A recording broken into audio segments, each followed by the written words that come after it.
अस्सलाम वालेकुम, मैं हूं आपका एस्ट्रोलॉजर सैयद सिकंदर रिजवी और नए ख्वाब के साथ मैं आपके सामने हाजिर खिदमत हूं।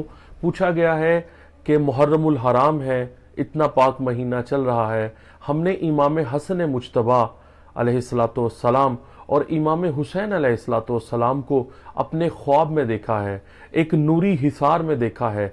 बहुत ज़्यादा नूर और बहुत ज़्यादा खुशबू जो है हमने अपने पास महसूस किया है। जब हमने ख्वाब में देखा है हमारे जिस्म में लर्जा पैदा हो गया है। तो इस रिजवी साहब इसकी ताबीर बताइए। तो इसकी ताबीर ये है कि अगर किसी शख्स ने इमाम हुसैन अलैहिस्सलातु वस्सलाम और इमाम हसन मुज्तबा सब्ज़े कबा को अपनी ख्वाब मुबारक में देखा है तो ऐसा शख्स हमेशा खैर व बरकत में रहेगा, उसकी मारिफत की आंख को खोल दिया जाएगा और दूसरा हक बात कहना शुरू कर देगा और बातिल के आगे कभी भी सर को नहीं झुकाएगा।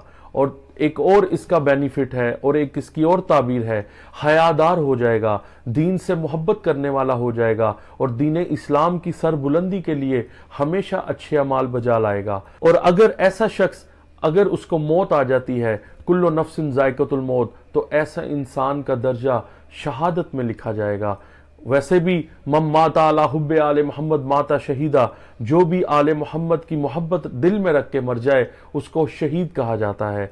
अगर आप भी अपने ख्वाब के बारे में जानना चाहते हैं या अपना जायचा बनवाकर अपनी ज़िंदगी के कुछ मुश्किल मराहिल के बारे में जानना चाहते हैं तो आप अपनी डिटेल्स भेजकर सब कुछ जान सकते हैं। अपना ख्याल रखिएगा। खुदा हाफिज।